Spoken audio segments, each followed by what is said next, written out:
Much like the Lee Harvey Oswald lone assassin narrative, few Americans believe we've been told the full truth about what happened on September 11th. The pervasive cynicism that engulfed America eventually led to the hyper-political partisanship we have today. We quit believing in America. That's the real lesson of 9/11. It's an unlearned and or ignored lesson from that tragic day. Why do I say we quit believing? Because it's the only explanation for how easily we surrendered long-established privacy freedoms to protect ourselves from diabolical and dangerous men hiding in caves in Pakistan, Afghanistan, and Iraq. Only non-believers abandoned their beliefs as quickly as we did. Let me just say this, man. I served 4 years in the United States Marine Corps, and I served 17 years in my community at the Whitlock County Sheriff's Department. I love my country. I love my community. How do you think I felt hearing the National Negro Anthem before the football game? I mean, as a soldier, I was willing to give up my life for that flag and that country. So when I hear the Star Spangled Banner, I don't care what you say. It means something to me. But now all of a sudden, you taking the National Negro Anthem, and that's what it's called, the National Negro Anthem. I don't care what y'all call it, the National Colored People Anthem, the Black National Anthem. Yeah, whatever. It's called the National Negro Anthem. I'm just gonna stop you. I don't have a problem with the word Negro, but go ahead. I'm just simply saying that's from our church. Yep. Okay.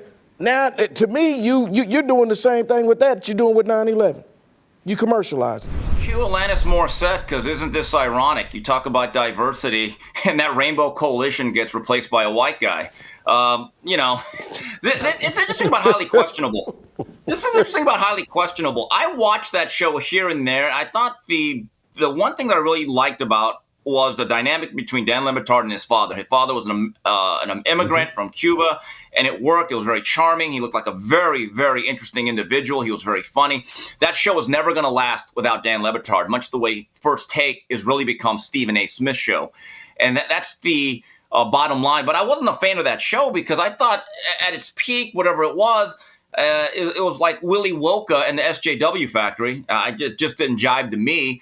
But obviously there was a connection with the audience. I mean, look, Jay, you know this. In the entertainment and television business, anytime a franchise can last for 10 years the way it did, it's a success, whether I like it or not. It's an opening with Stephen A. Smith on Tuesdays, Wednesdays, and Thursdays. Is that, No. is that why he keeps saying Michael Irvin's the only one good enough to be with Stephen A. Smith? Well, I think that Steve Wise guy would do pretty good here. I mean, if we get him over on Tuesdays, Thursdays, we could use him a little bit over there. But wait a minute, guys, let me just say one thing. I am the Korean co-cell. I call it the way I see it. And I'm going to give ESPN more credit, as this might be my last appearance on this program.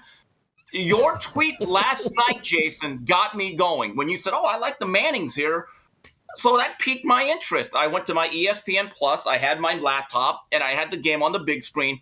But the Mannings I've heard. I'll do that next week. So I went to the Megacast, their other one with Mina Kimes, Marcus Spears, Dan Orlovsky, and Laurel Rutledge. As a football fan, I want to give Laurel Rutledge credit. She opened my slanted eyes. I was blown away by her knowledge and her ability to bring back facts and analysis. It's not just reading stats. And Dan Orlovsky is great. So there it is. Being able to control one's emotions is a mark, one, of wisdom, and certainly of healthy masculinity, right? That doesn't mean you never fight. That doesn't mean you never get angry. It just means that you are in control. You are doing, you're not just responding to what other people are doing. I made my comment about Westbrook, and again, my views on that have changed just seeing what he's been doing over the last couple of days. But to me, and I'll use an analogy I use often, I see Westbrook as more of a Bronco, right? A guy who is, in many respects, uncontrollable. And what I'm saying is, in many respects, I see LeBron as more of a gelding, right? But between those two is a healthy balance, which is a stallion, which is an uncut male horse. People need to do what makes sense for them. We need to get up out of each other's business and trying to tell everybody what makes sense for them. What makes sense for my fat, overweight butt may not make sense for some 35-year-old who's in great shape. And Joy Reid needs to shut up because she ain't saying what she really believes. We done seen the blog posts and all the stuff from her past and what she really believes. Can I ask you a question? The whole thing, this is a serious point. The whole thing she does on that show is phony. This woman was raised in the church and had church values. She done sold out for money. And now she's down with any and everything the left tells her to be down with. If the left told her, if Rachel Maddow came in her dressing room and said, "Hey, baby girl, Don't say that.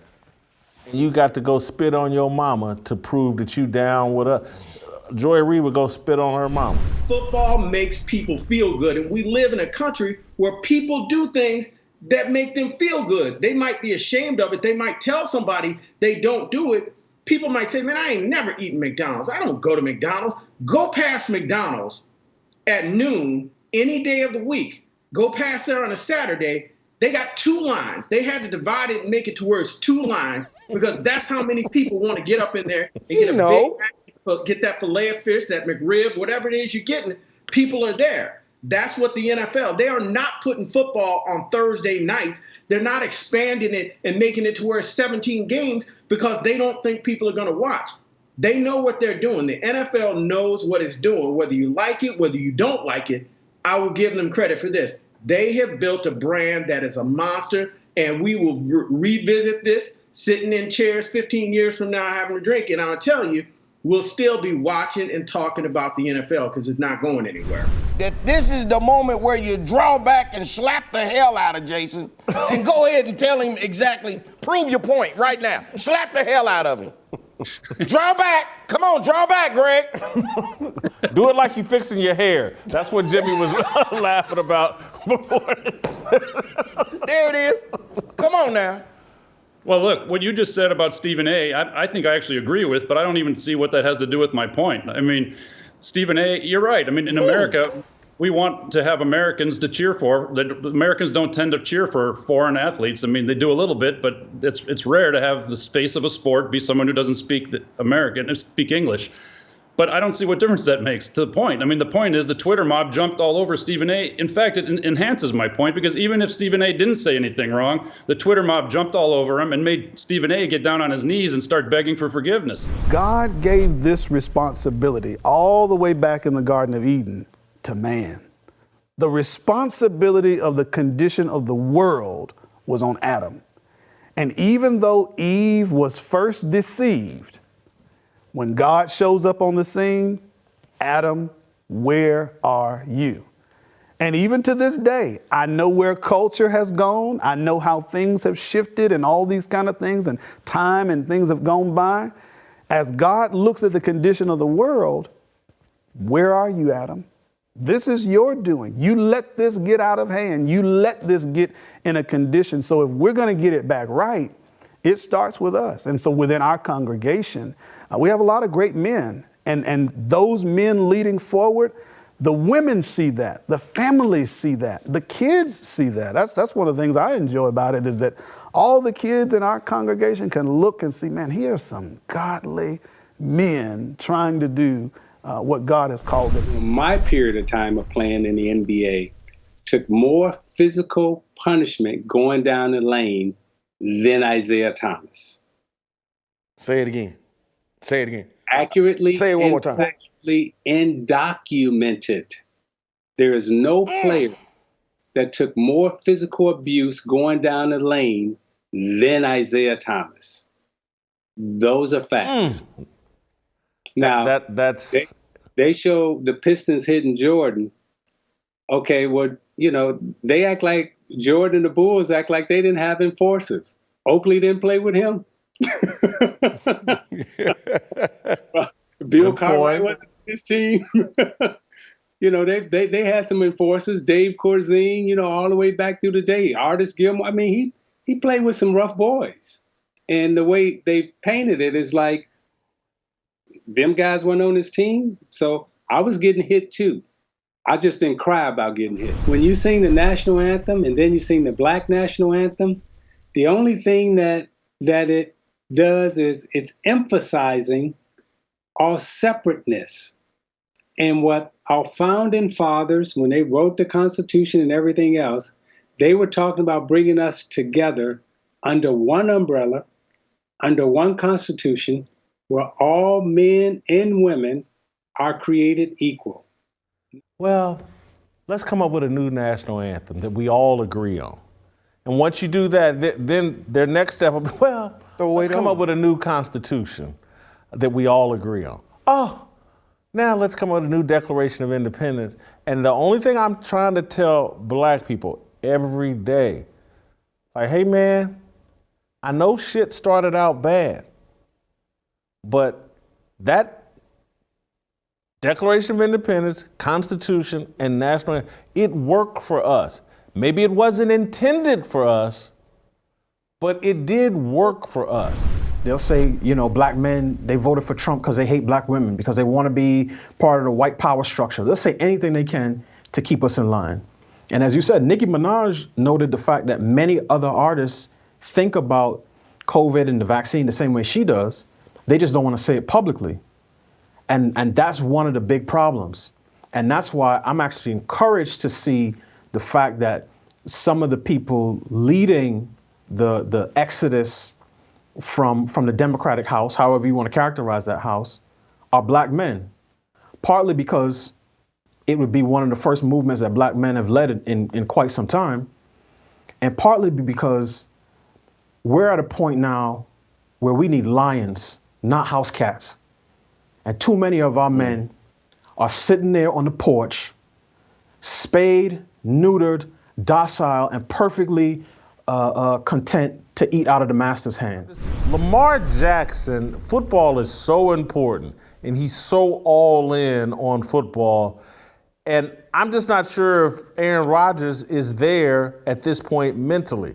I think he's kind of over football, and he's certainly over the Green Bay Packers. And so when I look at him play that poorly against the Saints, I go, that's between the ears.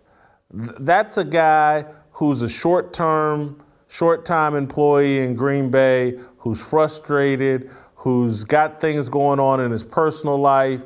And that's what I think potentially could haunt Aaron Rodgers throughout this season, is he's just not into the game of football right now, and may not recapture that, or may not recapture it until 2022. What do you say to that?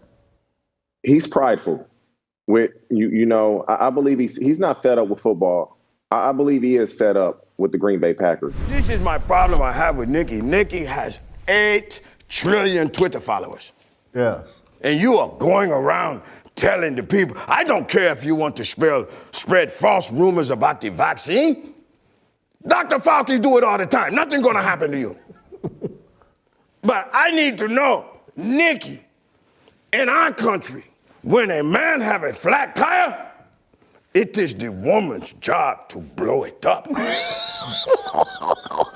This is why in our country, if we give a woman roses to put up on her piano, should we not wake up and expect tulips on our organ?